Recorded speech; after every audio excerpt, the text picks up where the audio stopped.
voilà, nous sommes bien arrivés en Corée pour seulement 3 jours. Mais autant vous dire qu'on va les rentabiliser ces 3 jours. Bon, alors les premiers temps, faut le dire, c'était compliqué avec le décalage horaire, surtout avec les enfants et le jet lag. Car en fait, ils se réveillaient vers minuit, 1h du matin pour se rendormir vers 4h. Autant vous dire que nous, en tout cas plutôt moi, je ne m'endormais pas avant qu'ils se réveillent, donc ça piquait un petit peu. Et on a fait l'erreur ou pas, je ne sais pas, en tout cas on a fait le choix de ne pas les réveiller avant midi parce que tout le monde dormait, nous compris. Ce qui faisait qu'on commençait notre journée à partir de midi et on la terminait un peu plus tard le soir. On a vraiment été agréablement surpris par la Corée, vraiment, en tout cas là où on était, hein, évidemment on n'a pas fait toute la Corée, d'ailleurs on y revient dans quelques semaines. En tout cas les quartiers qu'on a visités étaient vraiment nickel au niveau propreté. Par contre c'est comme au Japon, les poubelles publiques, il n'y en a pas. C'est très galère dès qu'on a un déchet, faut se le garder avec nous pendant très longtemps. Donc là c'est notre sortie de l'après-midi pour le premier jour. On n'est pas allé si loin que ça, on a visité un petit peu les alentours, mais on est quand même parti de 14 jusqu'à 18h. Hein. On a fait que marcher et regardez-moi ce pont, j'ai jamais vu un pont aussi long.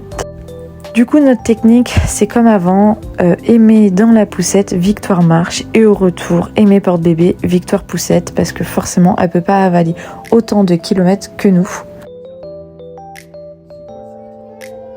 Pour l'organisation au niveau de l'argent, on s'est dit qu'on allait prendre un compte Revolut, et ce qui nous a assez surpris, c'est que Revolut en Corée ne marche pas. En tout cas, là où on a fait nos courses, ça ne marchait pas, donc vraiment très bizarre. Et là, je vous ai filmé les vélos, aucun n'était attaché. Ici, pas de peur de se faire voler, ce soit les affaires, les vélos, bref, tout est laissé comme ça et ça passe en fait. Mais jamais en France on verrait ce genre de choses. Donc là, on est parti pour le 2e jour où on a décidé d'aller visiter un temple. Alors, je sais pas ce qui nous a fait Google Maps, mais on s'y est retrouvé à pas du tout au bon endroit et on s'est retrouvé en fait à monter une petite montagne. Il faisait extrêmement chaud et franchement Victoire nous a réellement surpris parce qu'elle a réussi à tout grimper avec nous. Et oui, parce que même si on grimpe, on a la poussette, le porte-bébé, nos affaires, bref. Mais si on s'était pas perdu, on n'aurait pas eu la chance de pouvoir voir cette vue magnifique sur Incheon. Bon, c'est sûr que finalement après on a quand même trouvé le temple, mais qu'est-ce qu'on a mis longtemps, et heureusement qu'on a croisé du monde où on a pu du coup leur demander le chemin parce que les panneaux indiqués, c'était pas très clair finalement, et puis parce que le téléphone ne disait pas du tout la même chose que les panneaux et que les personnes qu'on a rencontrées, tout simplement, donc forcément ça porte à confusion. Et tout ça avec des enfants, la chaleur, mais heureusement qu'on était sous les arbres, hein. Parce qu'en plein cagnard comme ça, là, ça aurait été vraiment très très compliqué. Je pense qu'on aurait fait demi-tour. Enfin, si on était perdu, on n'aurait pas pu faire demi-tour. Bref, regardez ce qu'il y a de coup dans cette petite montagne. On a croisé un parcours de sentier que je ne vous ai pas montré, vraiment perdu au milieu de nulle part. Mais il y a aussi une petite caisse, enfin un petit panneau où dedans il y a tout ce qu'il faut pour la pharmacie. Mais je trouvais ça génial. Je ne sais pas si en France il y a ça, mais en tout cas j'ai trouvé ça vraiment très très cool. Et là on a enfin trouvé le temple qui n'était pas du tout en haut de la montagne, mais tout en bas de l'autre côté. Bon, bref, c'est pas grave, on est content. Le temple était et est toujours magnifique. Il n'y avait personne, absolument personne. C'était très étrange comme atmosphère. On n'avait pas énormément d'attentes sur la Corée et finalement, on est vraiment très très surpris, mais dans le bon sens. Pour nous, Incheon, c'était seulement 3 jours de temps de repos pour se requinquer après un jet lag et repartir au Japon plutôt, mais non, pas du tout. On est très content d'avoir pris le temps d'aller explorer les alentours et franchement, on en a eu plein les yeux. Et cette sortie jusqu'au temple a été très enrichissante pour Victoire, car on a vraiment pu voir qu'elle était capable de se dépasser quand il y avait vraiment des enjeux derrière.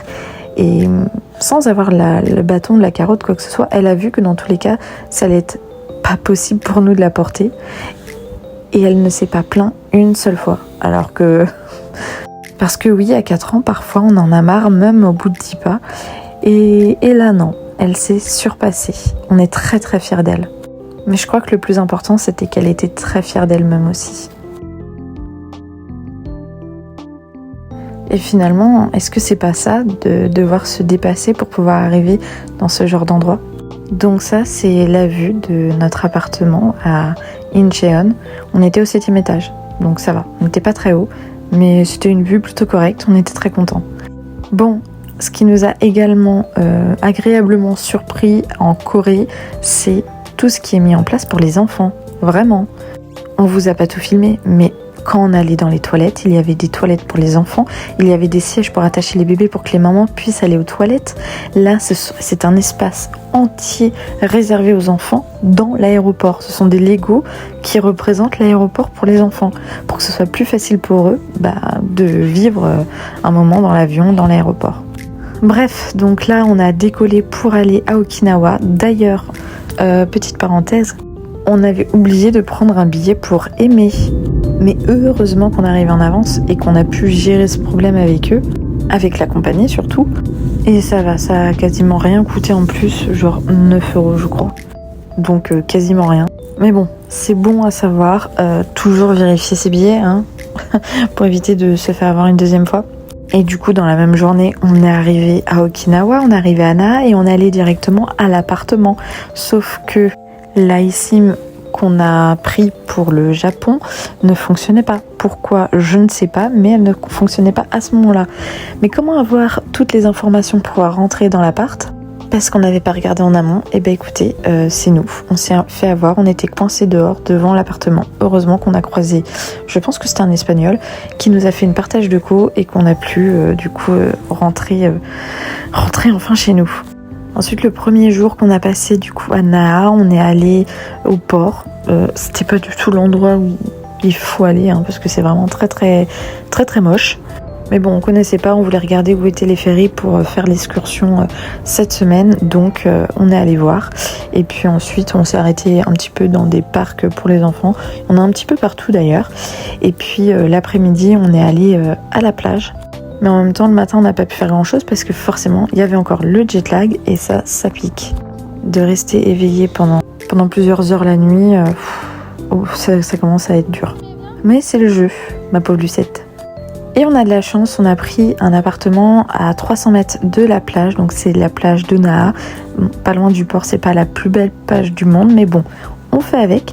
Et c'est déjà très bien. Et regardez sur quoi on est tombé. En fait, ce week-end-là, c'est un festival, une fête. Et c'est super parce qu'on a vu beaucoup d'habits traditionnels, de danses traditionnelles, de chants traditionnels. C'était hyper intéressant.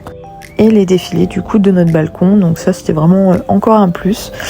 On vous montre un petit extrait, mais vraiment, on était ravis. Bon, c'était pendant l'heure de la sieste. Amy et Arthur n'ont rien vu, mais c'est pas grave. D'ailleurs ici quand il se met à pleuvoir, il fait pas semblant, donc on est bien content d'avoir acheté des ponchos et nous on avait déjà ce qu'il fallait pour nous, parce que franchement ça trempe.